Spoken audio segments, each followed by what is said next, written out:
Me llamo Carlos y en el año 2003 yo era considerado un buen cristiano en mi barrio de Iztapalapa, en la Ciudad de México.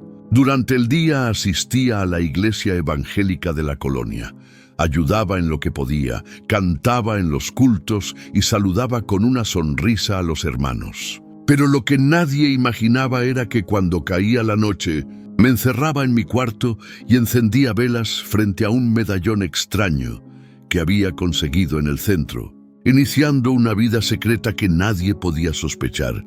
Mi casa era humilde, de paredes de bloc sin pintar y techo de lámina en algunas partes. El olor a tortillas recién hechas de la vecina se mezclaba con el humo de los carros que pasaban por la avenida Ermita. Mi mamá, doña Carmen, siempre estaba en la máquina de coser, sacando trabajos de costura para mantenernos. Ella no tenía ni idea de lo que yo hacía cuando todos dormían. En la iglesia el pastor Juan me tenía en alta estima. Decía que yo era ejemplo de juventud entregada al Señor. Cada vez que lo escuchaba me sudaban las manos, porque sentía que si me miraba demasiado de cerca, descubriría mi secreto. Marta, una joven de la congregación, me sonreía con timidez y yo fingía ser el muchacho noble que todos pensaban. Pero por dentro había una inquietud que me carcomía. Sentía que las oraciones normales ya no me llenaban, que Dios tardaba demasiado en responder. En cambio, las historias de atajos, de pactos, de favores oscuros comenzaban a retumbar en mi cabeza. Y más cuando vi regresar a Ricardo, un viejo amigo de la secundaria, transformado en un hombre rico y confiado. Conocí a Ricardo cuando jugábamos fútbol en la calle, descalzos y sudando bajo el sol. Era delgado, risueño y siempre llegaba con los zapatos rotos. Pero en el 2003 reapareció en mi vida con un suru rojo modificado, música de los Tigres del Norte a todo volumen y una cadena dorada que brillaba bajo el sol. Su sonrisa no era la misma, había algo siniestro en su mirada. «¿Qué onda, carnal? ¿Cuánto tiempo?», me dijo dándome una palmada en el hombro cuando nos vimos afuera de la panadería donde yo trabajaba. Yo me reí nervioso limpiándome las manos en el delantal. El aroma de pan dulce recién salido del horno contrastaba con el fuerte perfume importado que él traía. Nos sentamos en la banqueta y comenzó a hablarme de fiestas en el Zócalo, de mujeres hermosas que conocía en las discotecas de la Roma y de dinero fácil. Yo lo escuchaba con incredulidad. Todo se trata de fe, pero de una fe diferente, ¿me entiendes?, me dijo clavando sus ojos en los míos. Yo tragué saliva, sin atreverme a preguntar demasiado. Esa noche llegué a casa con las palabras de Ricardo resonando en la cabeza. La televisión de Bulbos transmitía otro rollo con Adal Ramones, pero no podía concentrarme en los chistes. Solo repetía en mi mente fe diferente, hablar con alguien más poderoso que un pastor. Días después, Ricardo apareció en la iglesia, estacionando su carro justo frente a la entrada, llamando la atención de todos. Pastor Juan lo miró con recelo, pero no dijo nada. Ricardo se acercó a mí después del culto. Nos vemos en la noche, en el centro. Tengo algo que mostrarte. Sentí un escalofrío, pero acepté. Esa misma noche lo encontré cerca del Metro Pino Suárez. Los vendedores ambulantes ofrecían CDs piratas y películas en DVD. 3 por 20, joven. El olor a tacos de suadero se mezclaba con el humo de los camiones. Ricardo me jaló hacia un callejón oscuro y sacó de una bolsa de plástico velas, tabaco y una botella de mezcal barato. Hoy vas a dar tu primer paso. Caminamos hacia un cementerio en Iztapalapa, uno de esos donde las tumbas se amontonan y los muros están llenos de grafitis. El portón lateral estaba mal cerrado. Ricardo lo empujó y el rechinido del metal me heló la sangre. Me entregó una vela blanca y me señaló una tumba. Ponla ahí, es como dejar tu tarjeta de presentación. Mis manos temblaban mientras encendía el fósforo. La primera chispa se apagó por el viento helado. La segunda logró encender la vela, iluminando el nombre de un difunto que no conocía. Sentí como si me observara desde la lápida. Coloqué la vela y retrocedí, con el corazón a punto de salirse del pecho. Afuera del panteón, Ricardo me sonrió satisfecho. «Ya no hay vuelta atrás, hermano. Te van a escuchar». Yo no respondí, solo asentí con la cabeza, todavía con la respiración agitada. Caminamos por calles oscuras hasta llegar a una casa modesta en la colonia Doctores. Tocamos la puerta de lámina y una voz femenina respondió: «Pasen». Era doña Sonia, una mujer robusta, morena, con el cabello recogido y vestida con una túnica roja. El humo de copal impregnaba el aire. Sus ojos negros parecían leerme el alma. «¿Este es el nuevo?», preguntó, y Ricardo asintió. Nos condujo a un cuarto en la parte trasera.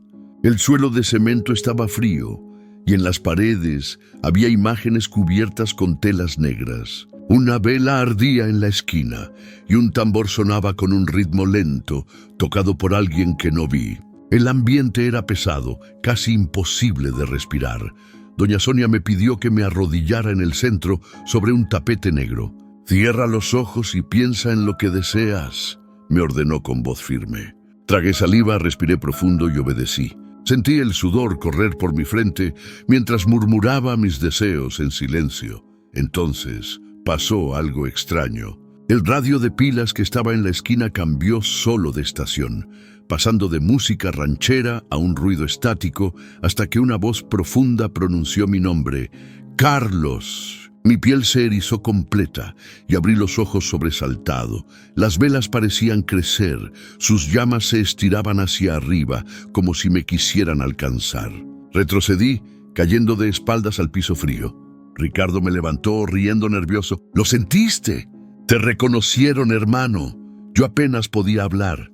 El aire olía a azufre y el pecho me dolía como si algo me hubiera marcado por dentro. Doña Sonia me observaba con una sonrisa extraña, satisfecha.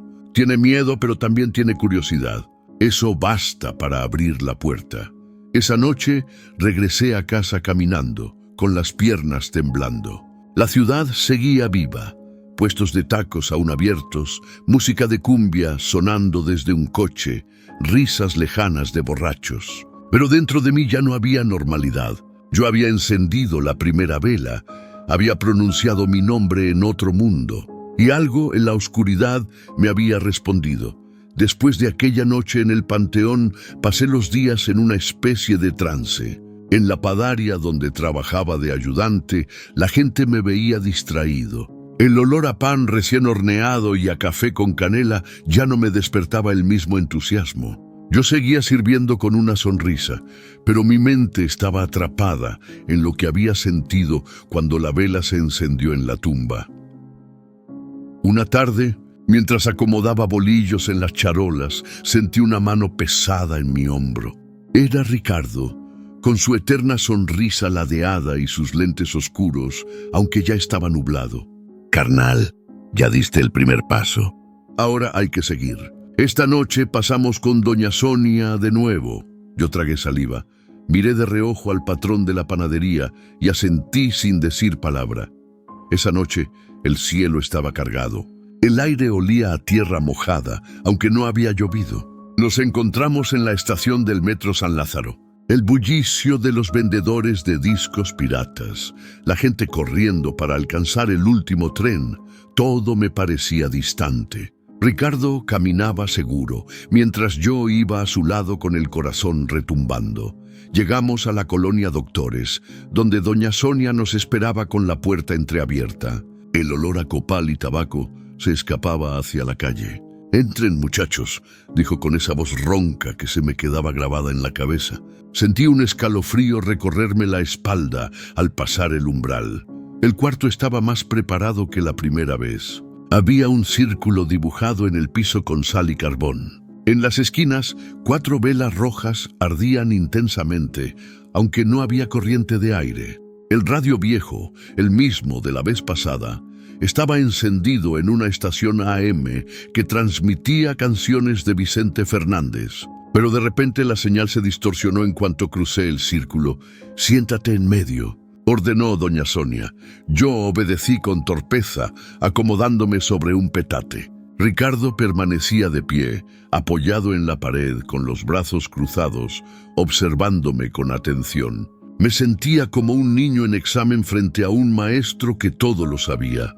Ella comenzó a recitar palabras en un idioma que no entendía, golpeando un tambor pequeño con la palma de la mano. Cada golpe retumbaba en mi pecho, haciéndome sentir más pesado. De repente, la luz de las velas se alargó, proyectando sombras gigantes en las paredes. Entre esas sombras, juré ver una figura erguida, con hombros anchos y rostro indefinido. Intenté levantarme, pero mis piernas no respondían. Era como si estuvieran amarradas al piso. «No luches, muchacho», murmuró doña Sonia. «Déjate ver». Sentí un calor intenso en el pecho, justo donde colgaba el medallón que Ricardo me había entregado esa misma tarde, diciendo que era protección. El metal ardía como si estuviera al rojo vivo. Cerré los ojos con fuerza y, en la oscuridad, escuché una voz grave que no venía de Sonia ni de Ricardo. «Carlos». La voz arrastraba las sílabas y con cada pronunciación mi cuerpo entero se estremecía. Abrí los ojos de golpe y vi que una de las velas se había apagado sola. Ricardo se acercó y puso una mano en mi hombro. «¿Lo sientes? Ya te reconocieron, hermano. Esto apenas comienza». Intenté hablar, pero la garganta se me cerró. Lo único que pude fue asentar levemente con la cabeza. Doña Sonia sonrió con satisfacción, mostrando sus dientes amarillentos. Después, ella sacó una botella de mezcal y la colocó frente a mí. «Bebe», ordenó. El líquido quemó mi garganta y por un instante sentí que se me nublaba la vista. El cuarto giraba, las sombras parecían bailar en las paredes. La radio, sin que nadie la tocara, comenzó a transmitir una prédica evangélica, pero distorsionada, como si se burlaran de la voz del predicador.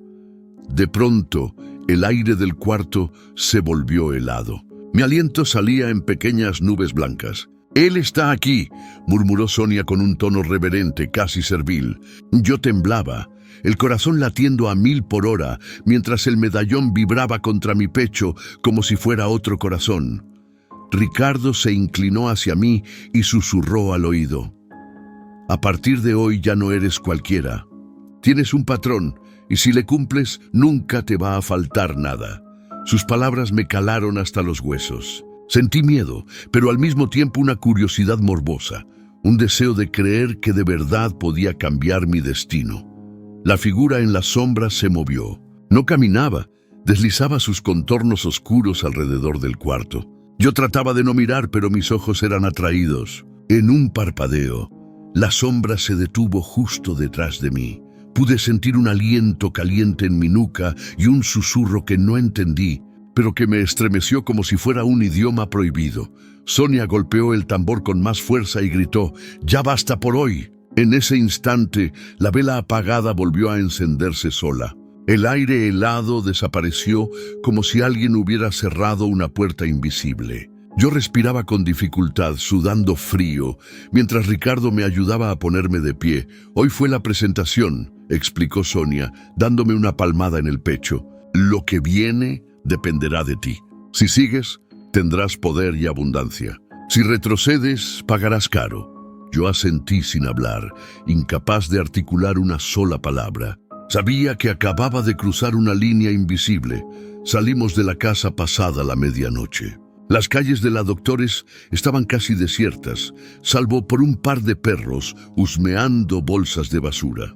El aire olía a pólvora, quizá de algún cohete lanzado por ahí.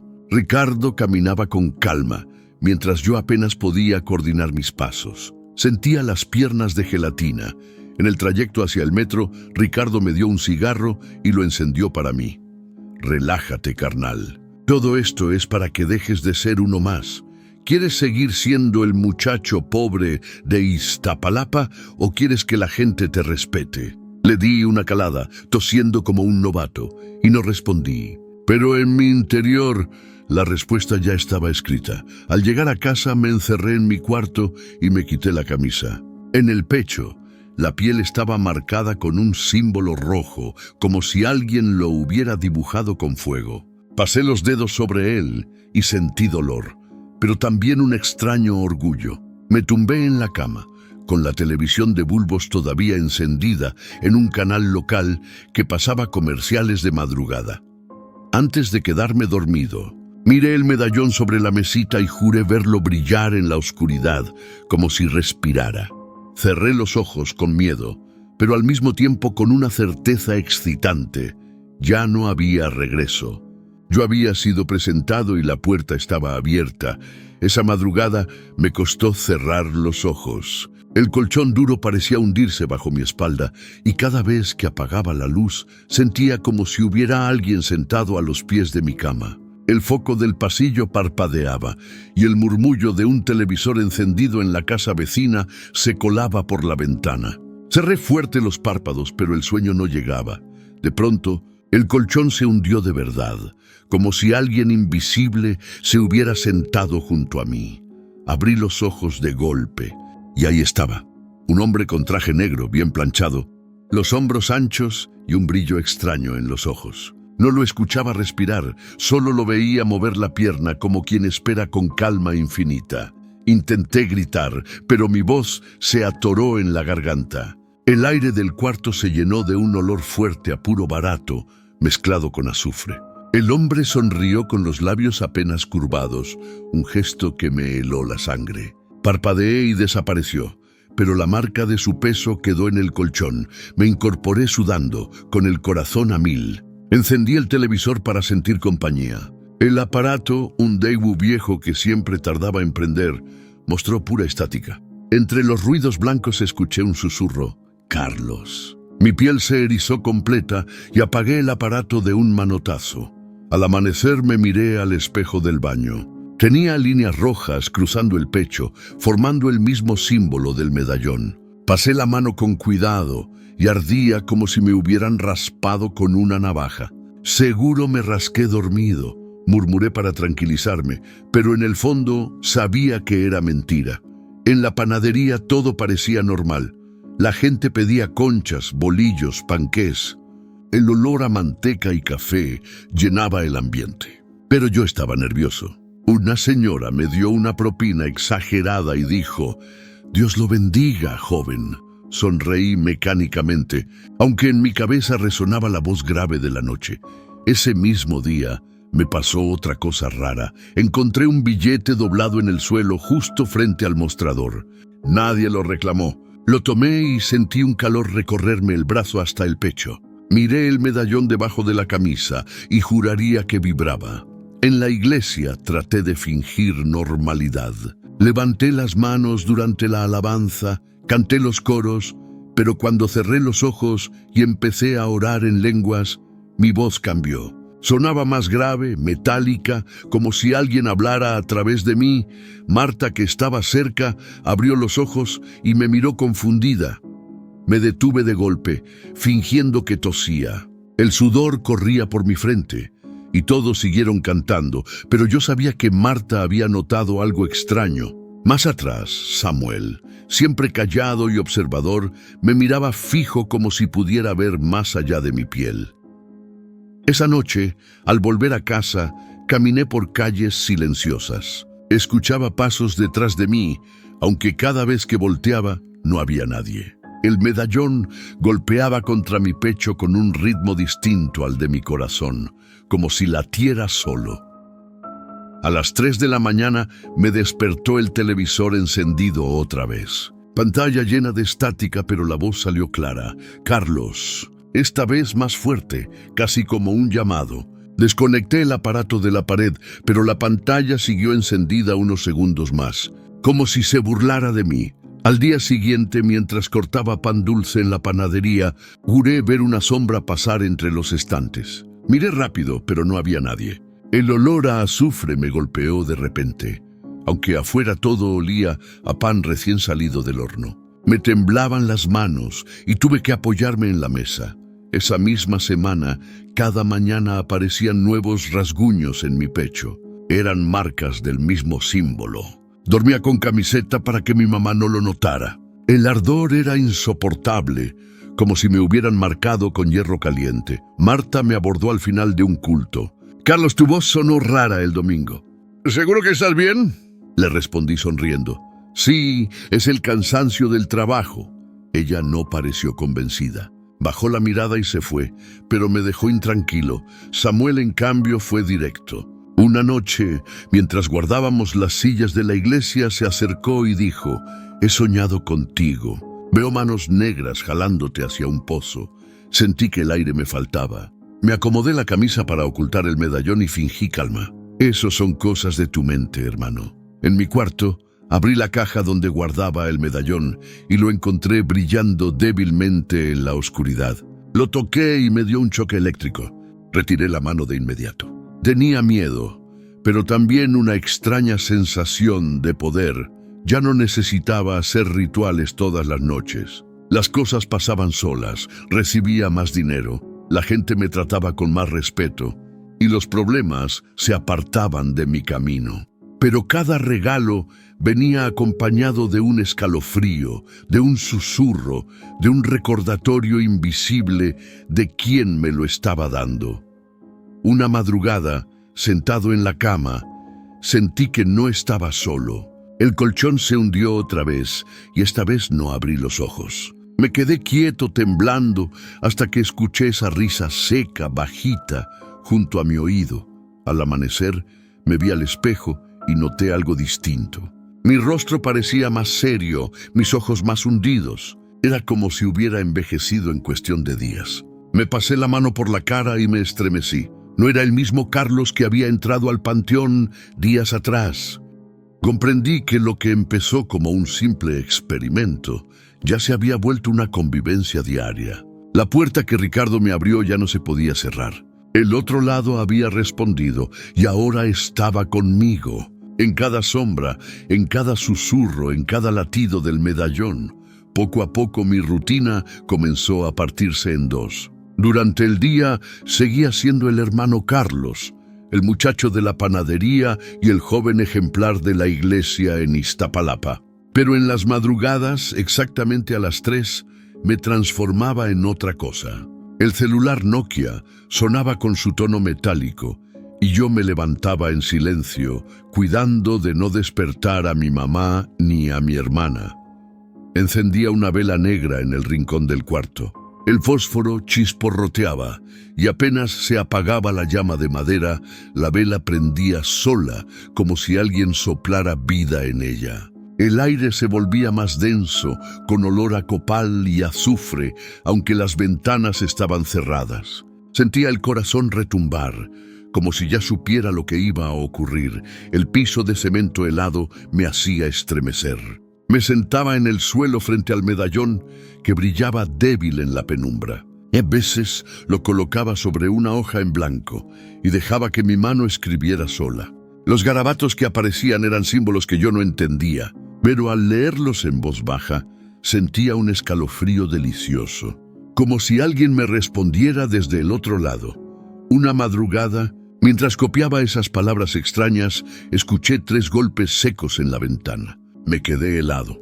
Afuera no había nadie, solo el silencio del barrio y el ladrido lejano de un perro callejero. El medallón ardió contra mi pecho y la vela se inclinó como si hubiera viento, aunque el aire estaba muerto. El cansancio me carcomía en el día. En la panadería, el olor del pan dulce me revolvía el estómago. Me quedaba dormido de pie, con la charola en la mano. Una clienta me dijo: «Mijo, usted parece alma en pena». Yo sonreí nervioso y apreté los dientes, pensando en lo que había hecho horas antes, cuando todos dormían. En la iglesia, Marta empezó a acercarse con más insistencia. «Carlos, se te nota raro. Tus ojos no son los mismos», me dijo una tarde, después del culto. Yo me rasqué la nuca, desviando la mirada, y respondí: «Es el trabajo, ando cansado», pero sabía que no la engañaba. Sus ojos reflejaban miedo. Pastor Juan comenzó a darme más responsabilidades. Quería que dirigiera oraciones, que ayudara en los ayunos. «Tienes un llamado fuerte», me decía con voz firme. Yo asentía, pero por dentro reía con ironía. Si supiera en qué me estaba metiendo, no se atrevería a ponerme frente a la iglesia. Samuel, en cambio, me observaba en silencio. Una vez, al final de una oración, se acercó y susurró: «Cuidado, hermano. No todo lo que arde es fuego de Dios». Sentí un escalofrío recorrerme la espalda.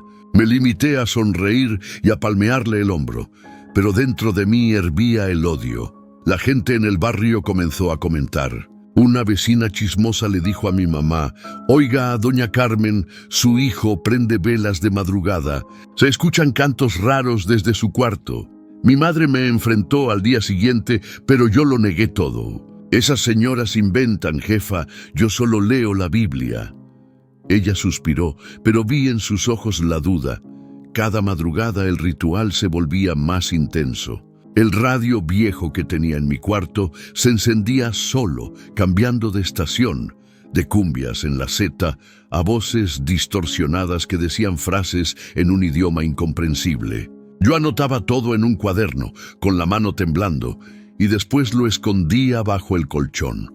Una noche, al escribir, sentí una respiración en mi nuca. Me volteé de golpe, pero no había nadie. El medallón estaba tan caliente que tuve que sacarlo de mi pecho. Lo dejé sobre la mesa y juro que se movió solo, girando como un trompo hasta quedar con el símbolo mirando hacia mí.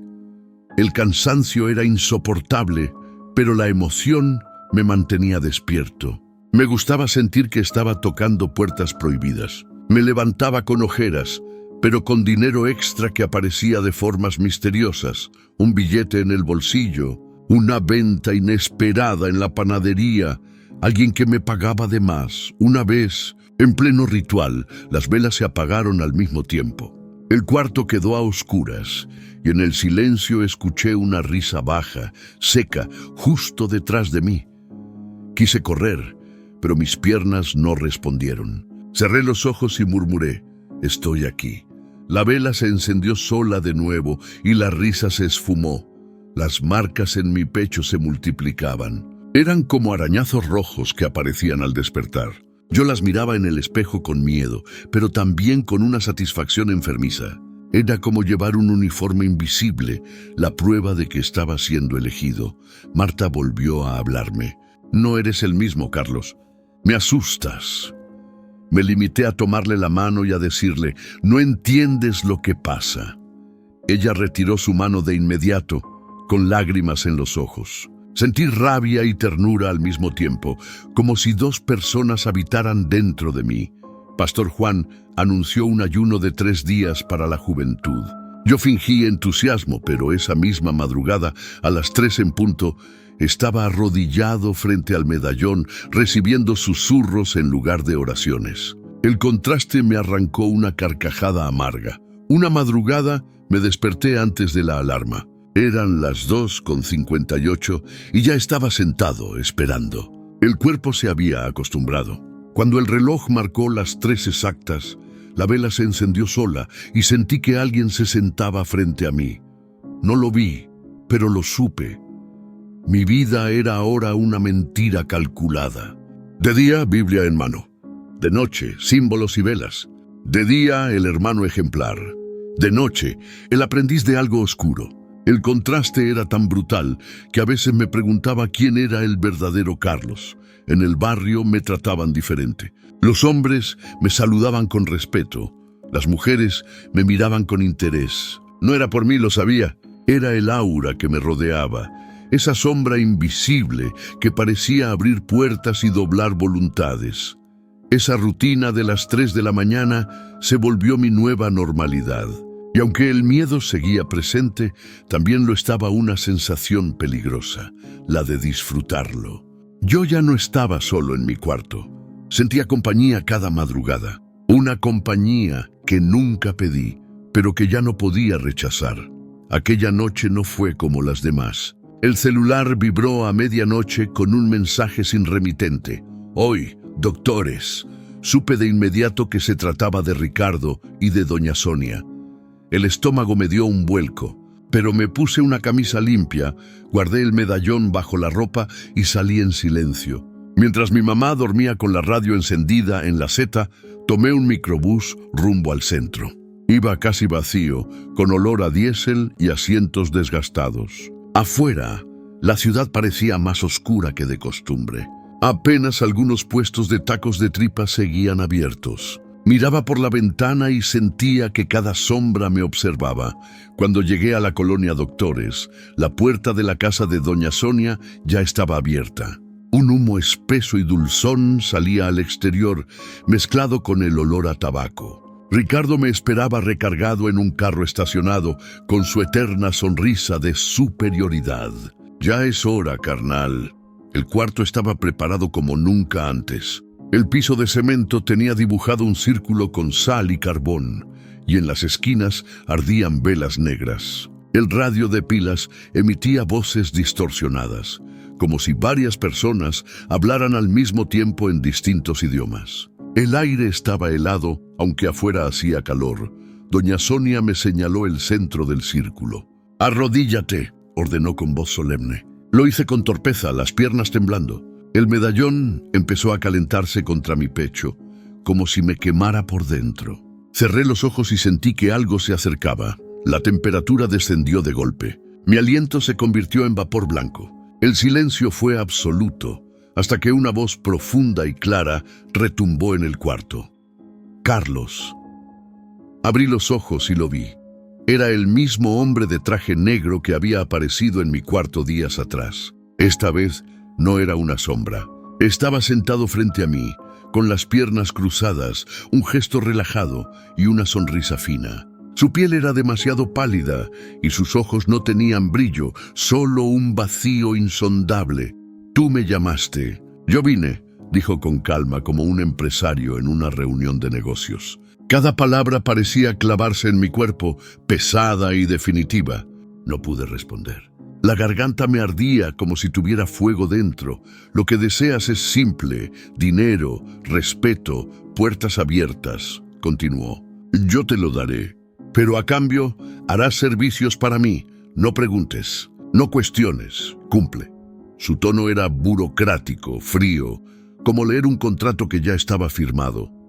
Intenté balbucear, «¿Y si no...?» Él se inclinó hacia adelante, sus ojos vacíos clavándose en los míos. «Desde que encendiste la primera vela en la tumba, ya aceptaste. Esto solo es formalidad». Sentí que el suelo se movía bajo mis rodillas. Ricardo observaba desde la esquina, sonriendo satisfecho. Doña Sonia golpeaba un tambor pequeño, marcando un ritmo que me hipnotizaba. Yo sudaba a chorros, las manos heladas, la boca seca. Todo en mí gritaba que corriera, pero no podía moverme. «Acepta», insistió la voz, calmada pero con una amenaza implícita. «O tu vida se volverá cenizas». El medallón ardía tanto que sentí que la piel se me abría.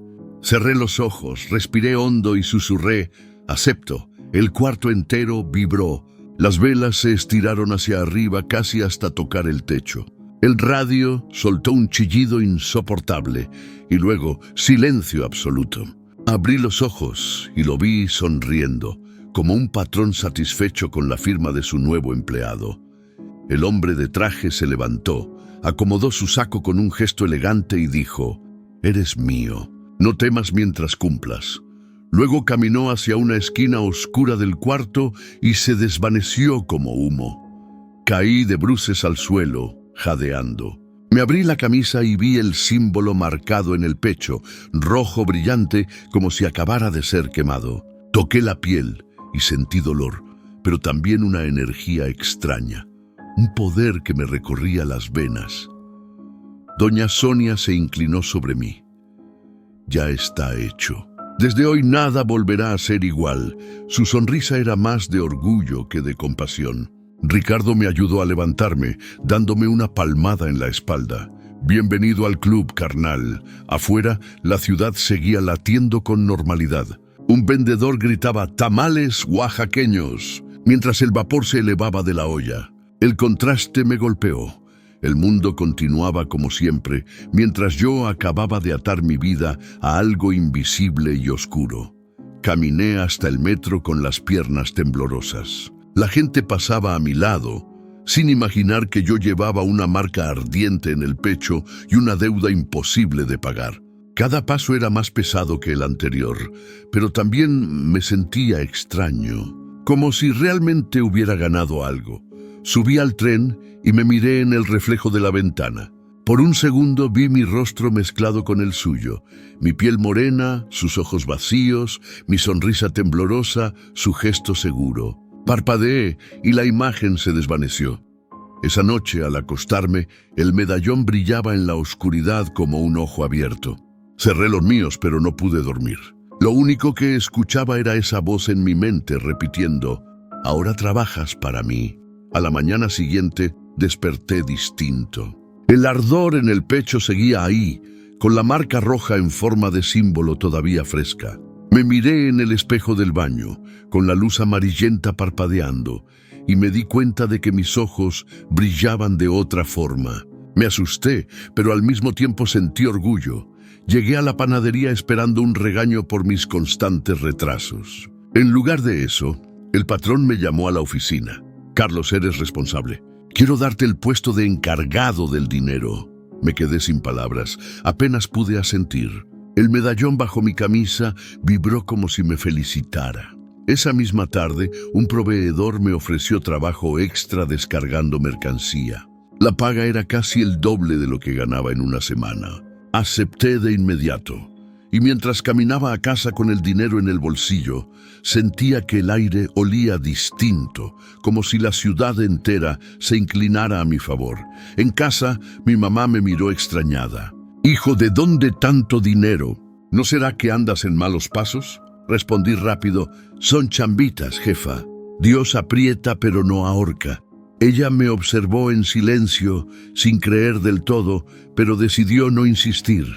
Días después, pude comprar un coche usado, un Tsuru gris, que brillaba bajo el sol de la tarde. Nunca había tenido nada propio de ese tamaño. Cuando lo encendí por primera vez, el radio soltó un chiado extraño, y entre la estática escuché claramente: «Servir es prosperar». Apagué el aparato de inmediato, con el corazón latiendo desbocado. Los que antes me despreciaban comenzaron a caerse solos. Un compañero de la panadería que se burlaba de mí fue despedido de repente por robos en el cajón. Una vecina que siempre me criticaba enfermó y tuvo que cerrar su puesto de quesadillas. Yo no hice nada, pero sabía que no era coincidencia. En la iglesia, Pastor Juan empezó a alabarme más. «Este joven es ejemplo de fe y bendición», dijo un domingo frente a todos. La gente aplaudió y Marta sonrió con orgullo. Yo levanté las manos, fingiendo humildad, pero dentro de mí una voz grave murmuró: «No te aplauden a ti, me aplauden a mí». Comencé a vestir diferente. Dejé los tenis gastados y me compré zapatos de charol. Mi ropa ya no era de tianguis, sino de boutiques en el centro. Caminaba con otra postura, más seguro, y la gente lo notaba. Samuel no se dejó engañar. Una tarde me tomó del brazo y me dijo al oído: «Dinero fácil no viene del cielo, Carlos. Viene del otro lado. No te confíes». Su mirada me atravesó como cuchillo. Yo sonreí con burla, pero al soltar su brazo sentí el medallón quemar mi piel. Mi rutina cambió rápido. Ya no dependía tanto de la panadería. El dinero fluía como agua, aunque nunca podía explicar bien de dónde. Compraba perfumes caros en Tepito, relojes imitación Rolex, y salía a bares en la Roma como si siempre hubiera pertenecido a ese mundo. En mi barrio, la gente comenzó a inventar historias. Unos decían que había ganado la lotería, otros que tenía un tío rico en Estados Unidos. Yo me reía, pero en el fondo me gustaba que nadie supiera la verdad. Una noche, al llegar al departamento, encontré un sobre bajo la puerta. Dentro había fajos de billetes nuevos y una nota escrita con tinta roja: «Vas bien». Sentí un escalofrío en la espalda, pero no lo rechacé. Guardé el dinero como si fuera lo más normal del mundo. Marta se acercaba cada vez más. «Carlos, se te ve diferente. Hasta hablas con más seguridad». Yo le sonreía y bajaba la mirada, pero en mi interior me debatía entre confesarle la verdad o dejarla en la ignorancia. La voz en mi cabeza siempre respondía: «Déjala afuera». El pastor, sin saber nada, me ofreció dirigir un grupo juvenil. «Eres un ejemplo para los demás muchachos», insistió. Sonreí y acepté, pero mientras lo abrazaba sentí la risa grave retumbar en mi mente, burlándose de todos. Una madrugada desperté sobresaltado. La televisión de bulbos en mi cuarto se encendió sola, mostrando imágenes de predicadores en canales cristianos, pero distorsionadas. Entre los zumbidos apareció un mensaje escrito en la pantalla: «Cumple y tendrás más». Apagué de un manotazo, temblando. Aún así, los beneficios no paraban. Un amigo de la secundaria me invitó a un negocio de celulares robados. No quise meterme, pero me ofreció dinero fácil solo por guardar mercancía. Todo caía del cielo, como si me tendieran alfombras rojas. En el barrio algunos comenzaron a mirarme con miedo. La señora de la esquina murmuró que yo tenía protección fuerte. Otros decían que mis ojos ya no eran los mismos. Yo fingía risa, pero en el espejo también notaba la mirada distinta, más dura, más vacía. Una noche, al estacionar Mitsuru, vi en el retrovisor al hombre de traje sentado en el asiento trasero. Su sonrisa era fina, elegante, como siempre. Giré rápido la cabeza, pero no había nadie. El olor a puro y azufre permaneció hasta la mañana siguiente. Fue entonces cuando entendí la dinámica. No necesitaba rezar ni pedir. Mientras cumpliera, la abundancia seguiría llegando. El pacto no era futuro, era presente. Cada día era una prueba superada, y cada recompensa me ataba más. Esa sensación de poder era adictiva. Caminaba por Iztapalapa con la frente en alto, y la gente me abría paso. Pero al acostarme, el medallón seguía brillando en la oscuridad, recordándome con un murmullo invisible: «Todo esto es mío, y tú trabajas para mí». Los beneficios se volvieron costumbre. Dinero en los bolsillos, respeto en la calle, miradas de admiración. Pero esa calma duró poco. Una madrugada a las 3 en punto, el televisor encendió solo, y en medio de la estática apareció una frase escrita en letras rojas: «Es hora de cumplir». El corazón me dio un vuelco. Ya sabía que ese día llegaría. Me arrodillé frente al medallón, temblando, y esperé. El aire del cuarto se volvió más frío que nunca, y el olor a azufre me obligó a taparme la nariz con la camisa. De la nada, escuché esa voz profunda que ya conocía, con un tono que no dejaba espacio a dudas: «Ve con doña Sonia, ella tiene lo que debes hacer». La orden fue clara. No hubo espacio para negarse. Al día siguiente busqué a Ricardo en el barrio. Lo encontré recargado en su coche, fumando. Le conté lo que pasó y solo sonrió. «Ya te toca, carnal. Ahora sí vas a entender de qué se trata esto». Me subí con él, con las manos sudando frío. Llegamos a la casa de doña Sonia en la colonia Doctores. Ella ya nos esperaba, como si supiera que vendríamos. «Te llamaron, ¿verdad?», me dijo, y yo asentí. Sus ojos brillaron de satisfacción. Me condujo al cuarto de siempre. Esta vez no había velas negras, sino una sola, roja, en el centro del círculo de sal. Me señaló la silla frente a la mesa y me entregó un sobre cerrado.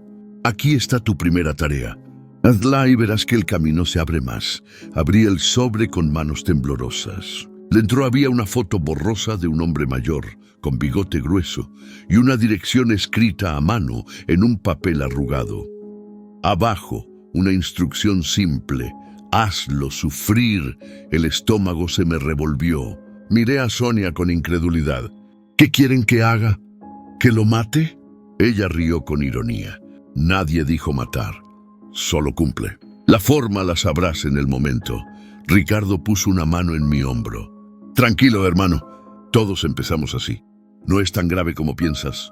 Y después viene la recompensa. Esa noche no pude dormir. Miraba la foto una y otra vez. El rostro del hombre parecía observarme, acusarme. Mi mamá golpeó la puerta y me preguntó si estaba bien. Respondí con un sí seco, escondiendo el sobre bajo el colchón. Al día siguiente seguí la dirección. Era una vecindad vieja en la colonia Guerrero, con paredes húmedas y ropa colgada en los balcones. El aire olía a fritanga y drenaje. Caminé con pasos inseguros, el sobre en el bolsillo. Al llegar lo vi. El hombre de la foto estaba sentado en la entrada, fumando un cigarro barato, con un radio viejo a su lado que transmitía noticias de la jornada. Me miró de reojo sin reconocerme y siguió en lo suyo. El medallón empezó a vibrar con fuerza bajo mi camisa. El corazón me palpitaba en sincronía. Sentí un calor recorrer mis brazos, como si alguien más los controlara. El hombre tosió fuerte, escupió al suelo y apagó el cigarro. De repente se levantó con dificultad y comenzó a caminar hacia dentro de la vecindad. Sin pensarlo, lo seguí. Justo en ese momento, un perro callejero salió de la nada y le mordió la pierna. El hombre gritó de dolor, cayendo al suelo. El perro no lo soltaba. Yo me quedé paralizado, viendo la escena y entendí. No tenía que tocarlo. Solo estar presente. El mal ya se encargaba. El grito del hombre atrajo a los vecinos. Una señora salió corriendo con un palo para espantar al perro, mientras otros lo ayudaban a levantarse. Yo retrocedí, confundido y sudando. El medallón se enfrió de golpe, como si hubiera cumplido. Regresé a casa con la mente en blanco. Me encerré en mi cuarto y al abrir el sobre de nuevo, encontré un billete nuevo de 500 pesos donde antes solo había una foto. Sentí náuseas, pero al mismo tiempo la adrenalina del premio. Esa madrugada, la televisión volvió a encenderse sola. La misma voz retumbó, más suave esta vez. Bien hecho. Sirves bien. Me tapé la cara con las manos. No sabía si llorar, reír o gritar. Tenía miedo, pero también una certeza brutal. Era solo el inicio. Mientras trataba de dormir, escuché pasos en el pasillo de la casa. Pensé que era mi mamá, pero la sombra bajo la puerta era demasiado alta, demasiado delgada. Aguanté la respiración hasta que desapareció. Cerré los ojos, sabiendo que ahora estaba realmente marcado para obedecer. Pasaron solo unos días antes de que llegara la siguiente señal. Yo ya esperaba que algo ocurriera, porque el medallón no dejaba de arder cada madrugada. Esta vez no hubo sobre ni foto. Solo la voz, retumbando en mi cuarto a las 3 en punto, prueba de lealtad. El aire se volvió espeso. La televisión encendió sola, mostrando la imagen distorsionada de un noticiero. Entre las interferencias, la pantalla se congeló en el rostro de Marta, la muchacha de la iglesia que siempre me sonreía con inocencia. Sentí un escalofrío recorrerme el cuerpo. A ella, haz que llore, haz que dude de su fe. La voz sonó firme, casi como un dictamen. Me levanté de golpe, sudando frío, con las manos temblorosas. No se trataba de un extraño esta vez. Era alguien cercano, alguien que confiaba en mí. Al día siguiente la vi en la iglesia, recogiendo sillas después del culto. Me acerqué con una sonrisa forzada. ¿Quieres que te ayude?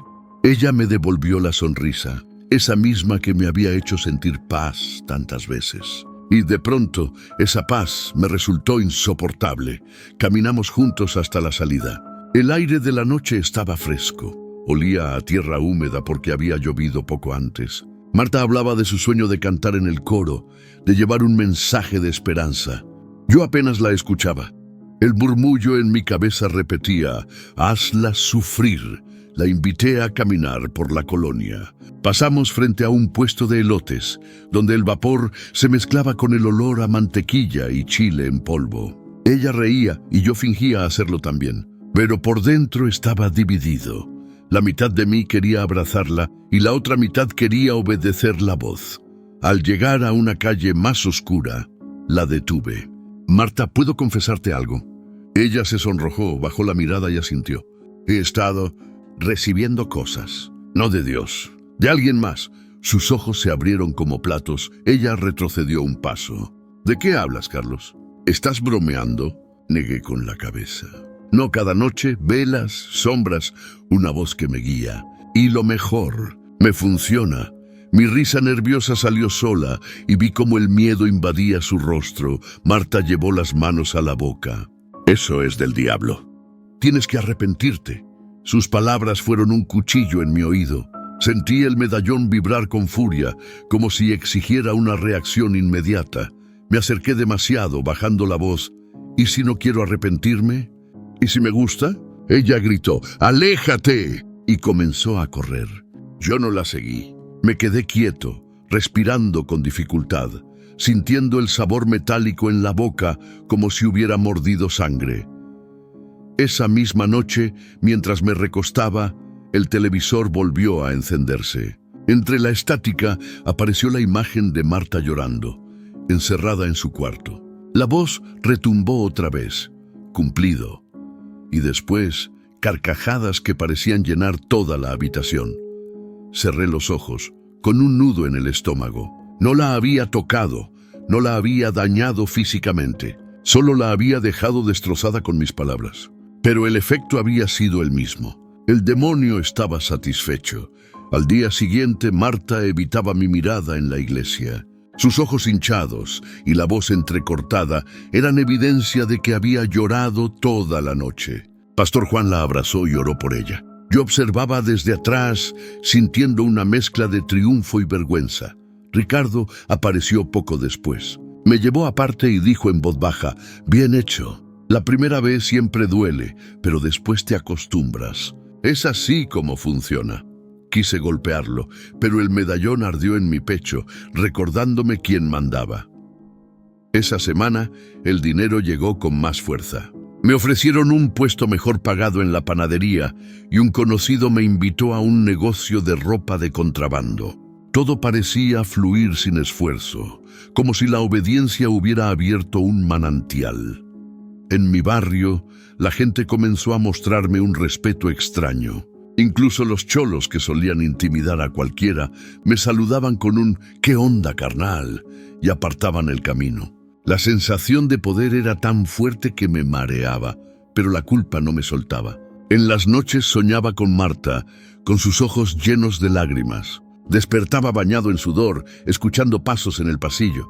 Una sombra alta se detenía frente a mi puerta, y yo sabía quién era. Una madrugada, el hombre de traje apareció de nuevo, sentado en la silla de mi cuarto. Sonreía con calma, cruzando las piernas. «¿Ves qué fácil? Lo único que tienes que hacer es seguir. El dolor de otros es el precio de tu comodidad», no respondí. Me limité a mirar el suelo, apretando los dientes. Pero en el fondo ya había entendido la dinámica. No importaba si se trataba de un desconocido o de alguien querido. Si el patrón daba la orden, yo debía cumplir. Al cerrar los ojos esa noche, escuché la voz más clara que nunca. «Ya no eres mío a medias, ahora eres totalmente mío. Y lo peor de todo es que una parte de mí lo celebraba». El domingo siguiente, la iglesia estaba llena. La gente cantaba alabanzas con las manos levantadas, y el sonido de las palmas resonaba en las paredes húmedas del templo improvisado en Iztapalapa. Yo estaba allí, con la Biblia en la mano, fingiendo ser el mismo muchacho ejemplar de siempre, pero mientras cantaba, mi voz se mezcló con otra. No era mi tono juvenil, sino una voz grave, metálica, que salía de mi garganta sin que yo la controlara. Marta, desde la primera fila, me miró horrorizada. Samuel apretó los labios, como si hubiera confirmado lo que ya sospechaba. Pastor Juan interrumpió el canto y pidió oración en voz alta. La congregación obedeció, levantando las manos. Yo cerré los ojos para disimular, pero sentí claramente que algo se movía detrás del altar. Abrí los ojos apenas un instante y lo vi. El hombre de traje negro estaba allí, apoyado en una esquina, invisible para todos menos para mí.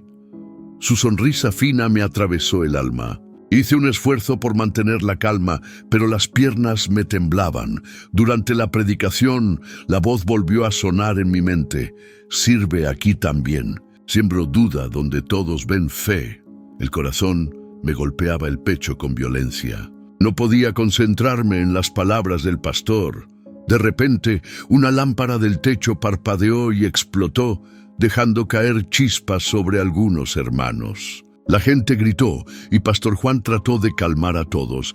«Es solo un desperfecto eléctrico». Pero yo sabía la verdad, no fue casualidad. Marta comenzó a llorar en silencio. La vi cubrirse el rostro con las manos, temblando. Yo apreté los puños, sintiendo que el medallón ardía bajo mi camisa. Cada lágrima suya parecía alimentar al ser que me acompañaba. Samuel se levantó en medio del servicio y gritó: «Alguien aquí no está con Dios». El silencio fue sepulcral. Todos miraron alrededor confundidos. Yo agaché la cabeza, pero sentí claramente que sus palabras me apuntaban. Pastor Juan reprendió a Samuel con firmeza: «No traigas división en la casa del Señor». Samuel bajó la mirada, pero antes de sentarse, volvió a mirarme directo como si me atravesara con los ojos. Sentí frío en la espalda. Terminado el culto, varios hermanos se acercaron a felicitarme por mi fervor en la alabanza. Nadie parecía notar lo que había ocurrido. Solo Marta y Samuel mantenían la distancia. Uno con miedo, el otro con sospecha. Al salir, el aire de la calle estaba cargado. El sol pegaba fuerte, pero yo sentía frío. Caminé rápido hacia mi casa, y en cada reflejo de los vidrios de los coches estacionados veía la silueta del hombre de traje siguiéndome. En la esquina de mi calle, un niño vendía chicles. Me miró con ojos fijos y con una voz que no era suya murmuró: «El altar ya no es de Dios, ahora es nuestro». Me quedé paralizado. El niño parpadeó y volvió a ofrecer sus chicles como si nada. Esa noche soñé con el templo vacío. Las bancas de plástico estaban volcadas, las paredes llenas de hollín. En el púlpito, Pastor Juan gritaba en lenguas, pero su voz se distorsionaba hasta convertirse en carcajadas demoníacas. Me desperté sudando, con el pecho ardiendo. El medallón brillaba en la oscuridad, proyectando sombras en las paredes de mi cuarto. Una de esas sombras tenía cuernos largos y se movía independiente de mi cuerpo.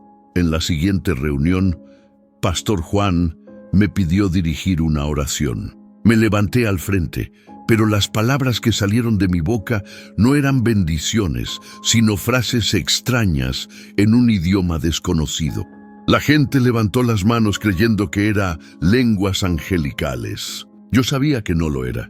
Marta salió corriendo del templo en medio de lágrimas. Samuel me miró fijo, sus labios murmurando una oración de liberación. Yo lo observé con desprecio, aunque por dentro un miedo secreto me estrujaba el estómago. El hombre de traje volvió a aparecer, sentado tranquilamente en la última banca, aplaudiendo con lentitud. Nadie lo veía, pero yo sentía su aprobación como un látigo en mi espalda. Al terminar el servicio, mientras guardábamos las sillas, Samuel se acercó otra vez. «Carlos, sé lo que haces. Vas a arruinar a todos si sigues así». Su voz temblaba, pero su convicción era firme.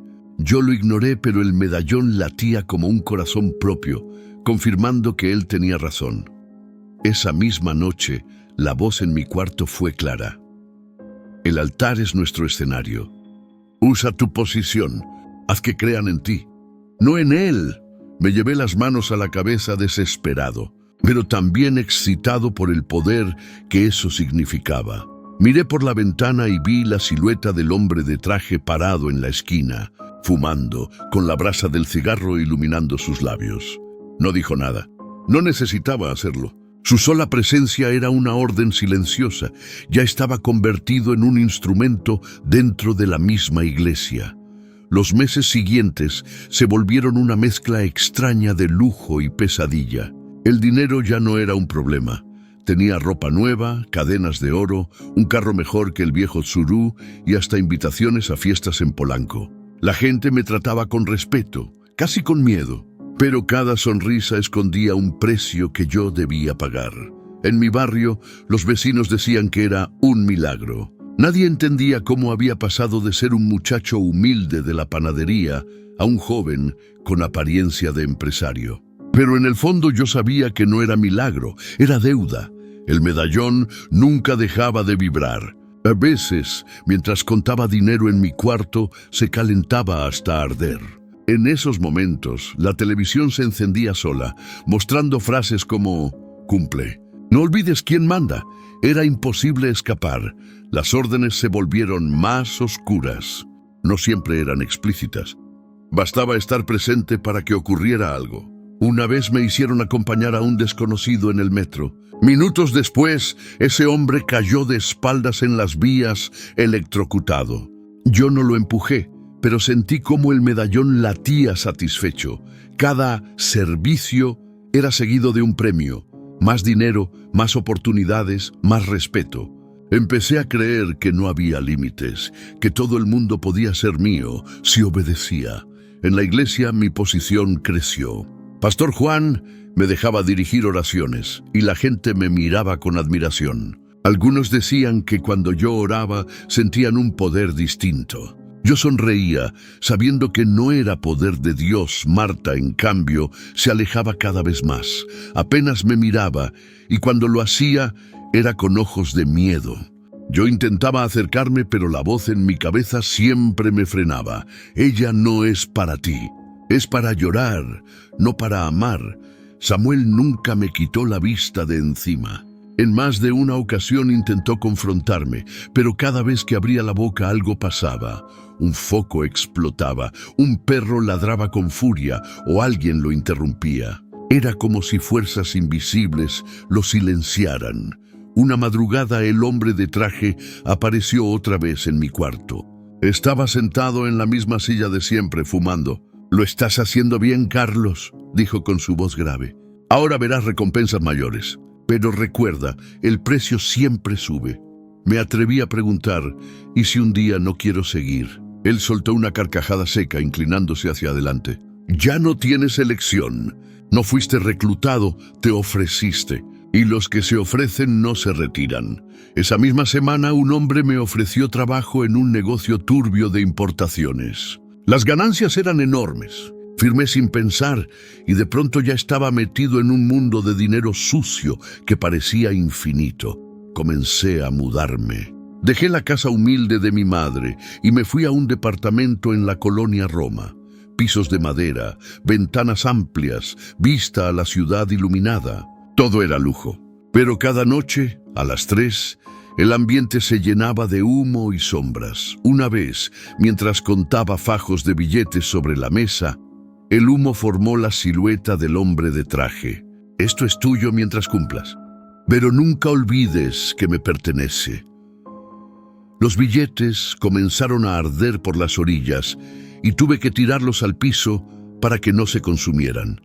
En el barrio corrían rumores de que yo había hecho pacto. Algunos me señalaban con miedo, otros con envidia. Mi mamá me llamó llorando. «Carlos, ¿qué hiciste? Tú ya no eres el mismo hijo que crié». No tuve valor de responder. En la iglesia, Pastor Juan predicó un día sobre falsos siervos que servían a otro Dios en secreto. Sus ojos se posaron en mí por un instante. El corazón se me paralizó. El hombre de traje, invisible para todos, estaba sentado a su lado sonriendo. Marta un día me encaró. «Carlos, ya no te reconozco. Si de verdad hiciste lo que pienso, que Dios tenga piedad de ti». Sus palabras me hirieron más que cualquier orden demoníaca. Pero en lugar de arrepentirme, sentí rabia. Esa noche el televisor mostró su rostro en lágrimas, orando sola en su cuarto. La voz retumbó. «Déjala así. Es su papel en tu historia». Sentí una mezcla de triunfo y vacío insoportable. Las recompensas crecieron. Dinero, mujeres, respeto.